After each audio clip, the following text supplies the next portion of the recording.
Know where I would rather be, right between your holidays, coffee on the Flintstones, jewelry on the ottoman.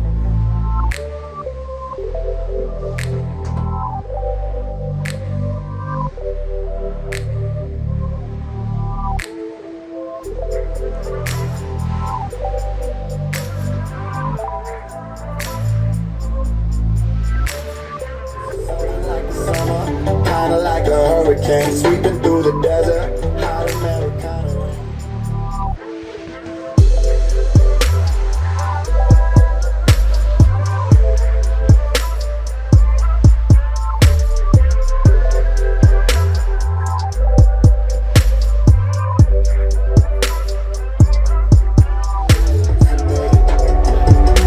Why do you look hella famous? It's yours the next move.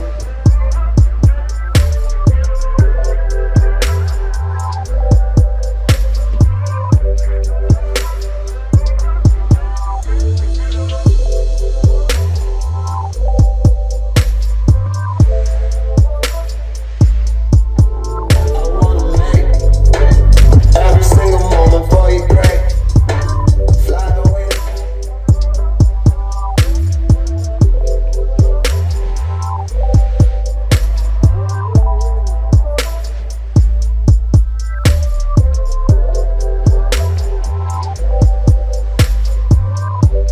I want more. And all these other girls keep wanting.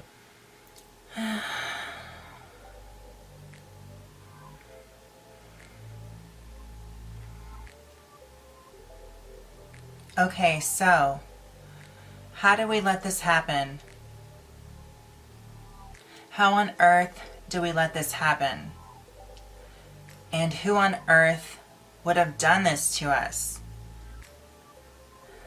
So we think about it and we ask ourselves this question, and why not just America, but the whole planet across the globe? Why are we in this situation we are in? So to answer that, we're going to have to go to Charlotte Thompson Iserby. She explains it very well. She had literally received this miracle of a message from Creator, from a divine source, that told her and enlightened her that it wasn't the people's fault. So it wasn't the people's fault, okay? Well, she discovered that only such an evil source, the devil himself, and we'll just say the devil, Satan, just pure evil, an evil source, could have done this to the souls that are incarnated in a body, lives across this dimension, currently in this lifetime, could have done this. So she made up it started as a 3-prong fork, but the prongs continued to expand. So now it's the 7-prong fork. So let's name each of the prongs. The first prong, the method.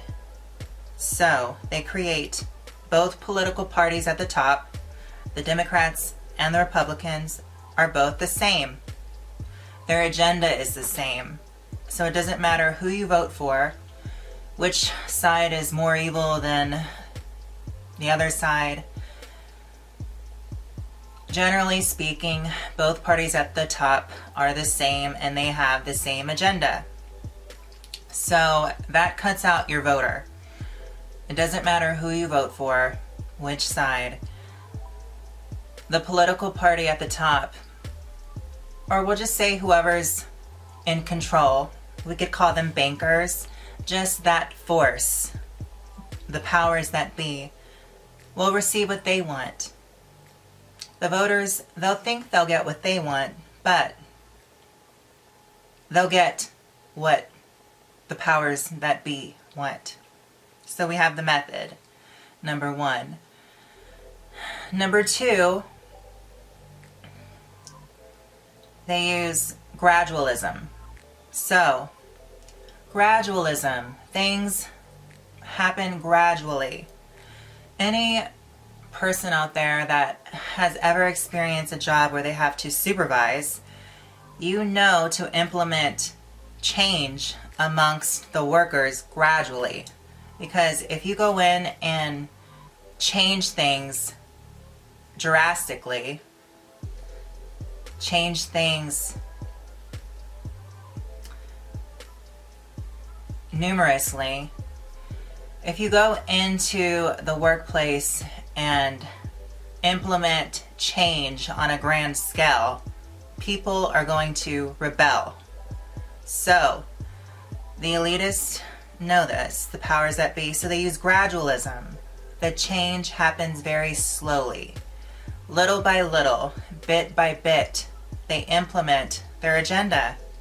So, this could be within the last century or two, but slowly they piece their agenda, their plan, bit by bit. So it's very gradual. You don't notice until the frog in the water, until the frog is cooked. So, number three, the dialectic. So, the Hegelian dialectic. This philosophy was named and adopted after Hegel. Okay, so the Hegelian dialectic. Impose the problem, create the problem. The people scream, the people cry, the people cry out for a solution, and then the imposer poses the solution. So then the people think it's the new normal, and they were left with no other choice but to go along with the solution because the problem seemed so bad. But in the end, the imposer got what they wanted from imposing the problem. That's the Hegelian dialectic. And if we go deeper, Hegel, his philosophy was, okay, this is my life, I am me. And if I see you, you're in front of me in my reality, then you're a negation of me. So therefore, I have to kill you.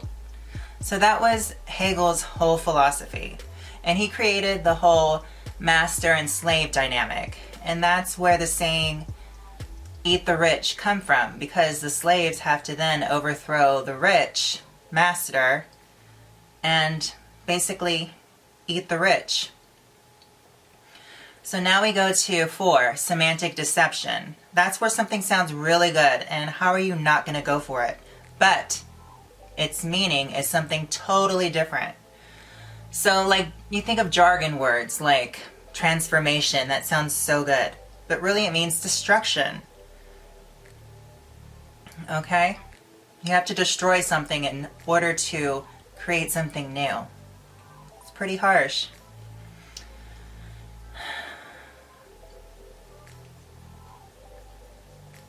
Or you could say values clarification. Values clarification. That doesn't sound bad, but really that is moral and academic chaos. Okay, so then we could say decision making. What parent doesn't want their children in the academic system to make decisions? But the decision is really who's going to live in the lifeboat and who's going to be thrown out into the ocean to die. So those terms, they sound so innocent, but really they mean something entirely different. And that's what people, they're not aware of, because the terms or the jargon terms or the subjects are very superficial. And people really need to dig a little deep and let some things sink in and really think about it.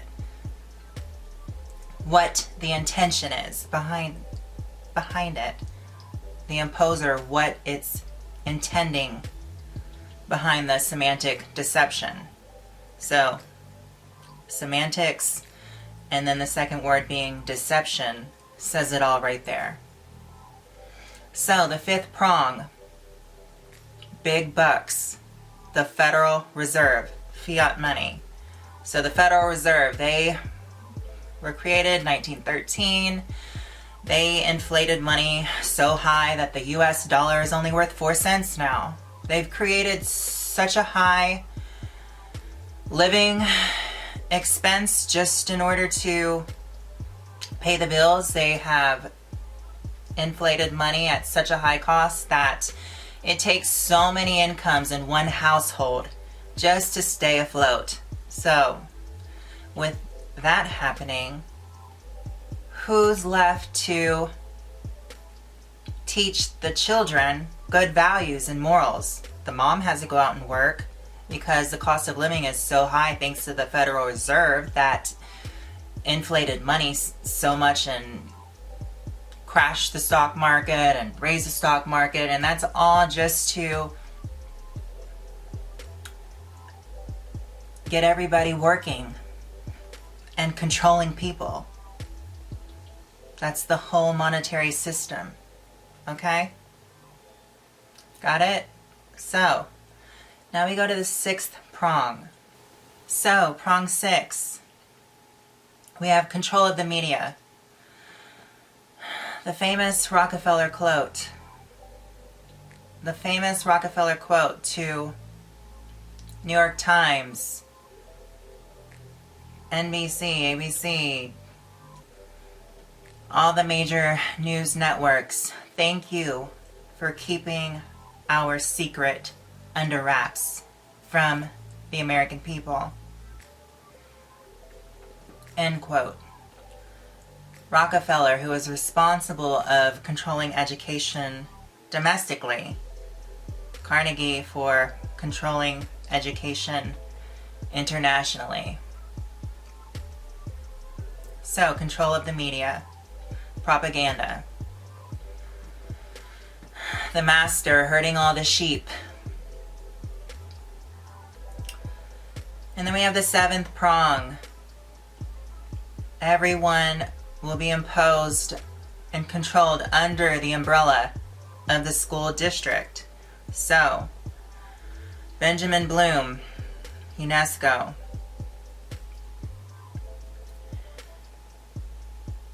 School choice, the vehicle to create the one world government along with regionalism.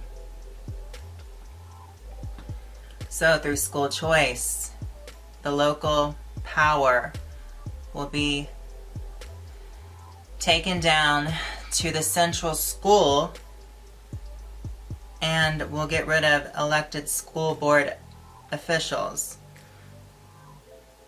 So all these Taj Mahal schools that have been going up after 2000 across the United States in various counties, where the middle school is connected to the high school and the schools become centralized, consolidation of children, of children's minds. That's how they do it. They get a hold of the young. They don't do it through war anymore. War's too messy. So now they do it through the education system. So they get a hold of the children. That's who they want. They want the younger generation. They want the children. I mean, if that's not a Nightmare on Elm Street movie, then I don't know what is.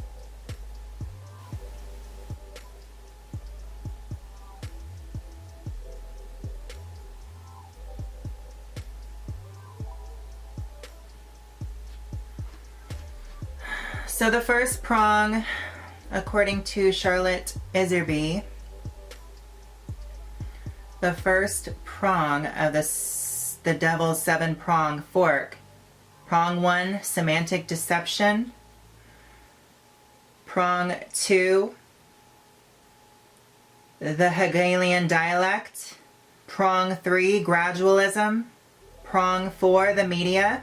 control of the media. Prong 5, endless money from the unconstitutional private Federal Reserve Bank.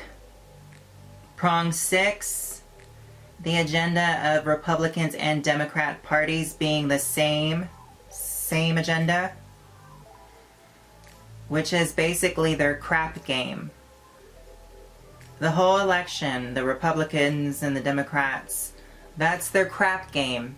And they sit there and they debate and they fight with each other, and the moment that their crap game gets threatened, they go together and then they attack the party that wants to expose their crap game or break it up or stop it. And then prong 7 is the UN control. The UN control of education lifelong under the umbrella of the school district.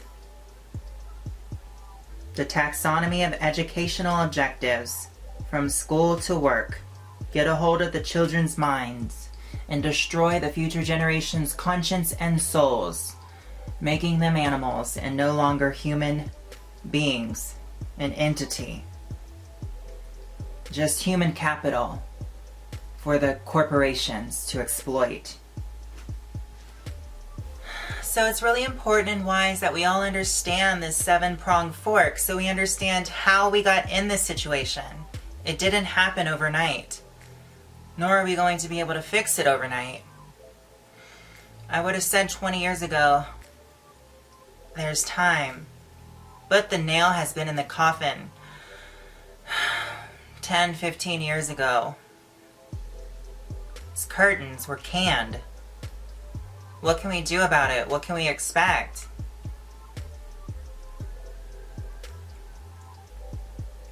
I mean, if people don't realize why they're tired all the time, if people don't realize why they're sick, why they're weak, if people don't realize how the mentality, the psyche, and how everyone's being controlled and they're in this trance, people don't wake up and understand that the powers that be, this elitist group at the top, I mean, we can't forget, this is a corporatocracy. The corporations, the mega corporations, they think this is their world and the people are just human capital. They want to get rid of the middle class, so what does that leave? The top to the bottom. And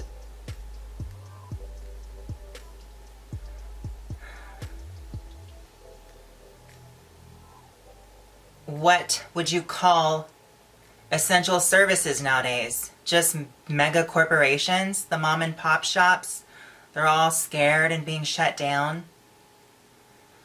That's why it's so important for us to understand the Constitution, because we have unalienable rights under our Constitution. We need less government in our life. Government is to serve the people. We are the masters. The government are our servants.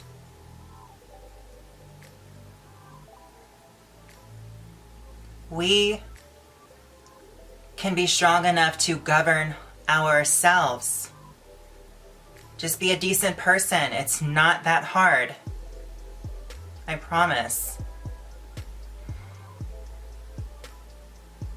So, I mean, if you really wake up and look around, this has been planned, and literally they have this evil spell over this planet, and they have been weakening every bit of life to where the life is just tired and is sickly and weak and in a trance and dumbed down deliberately, so that when they go in for the kill, okay, when they have their takeover, when they pull this system away from us, our constitutional federal republic form of government, when they pull the rug out from underneath our feet, when they take this system away, our tradition, our culture, and they put in a new one, we won't put up a fight. We won't resist. We'll embrace it almost. Or at least, just like the lions do in the wild to the buffalo. They wear it down until the buffalo just gives in, or the prey gives in to the predator, and then the lion comes in and the buffalo's just, here's my neck. Here it is, my neck. Here's my neck. Go ahead. There's my neck. Go ahead and bite my neck and kill me. There's my neck. Go ahead and take it. Just like the predators do to the prey. They wear it down, and they've been wearing us down gradually, so whenever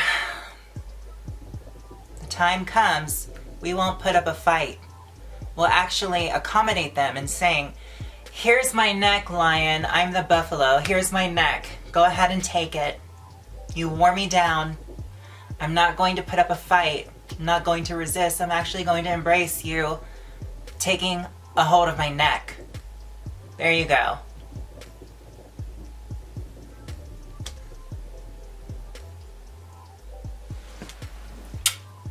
Take care and pray, because it's going to take the good Lord to turn this around. It really is.